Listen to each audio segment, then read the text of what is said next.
And Michael, all the comments seem to be at the moment that the Ukrainians are trapped around Severodonetsk. Is that true? Yes, Jane, it is, in the sense that Severodonetsk is becoming a trap in itself.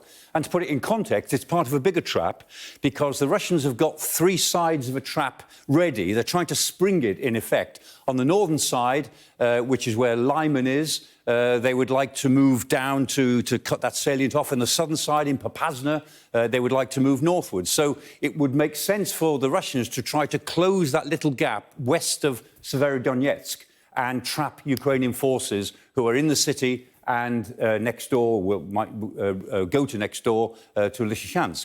But the Ukrainians know that they've got time. The Russians can't close this trap very quickly. They're moving really slowly. And so getting those two jaws, the northern jaw and the southern jaw, to actually close is very difficult for them. And the Ukrainians obviously figure that the longer they hold out at Severodonetsk, then the more time they will actually have to withdraw westwards, which is what I suspect they'll have to do at some point. But at the moment, they're certainly making the Russians pay for the time that they're having to spend taking Severodonetsk. So what is actually happening inside Severodonetsk? The chemical plant there does seem to be important. Yes, it does. The chemical plant has now become the last redoubt. It looks as if there are about 500 or more civilians in the plant. The Ukrainian army is in the plant as well, and it's a bit like the Azovstal steelworks were in Mariupol. It's become the centre of an area that is very hard for the Russians to take, but the Ukrainians are able to defend it as more symbolically than anything else. There's a little bit of a film that's come in, Russian video, and we can't verify the source of the video or entirely the time frame of it.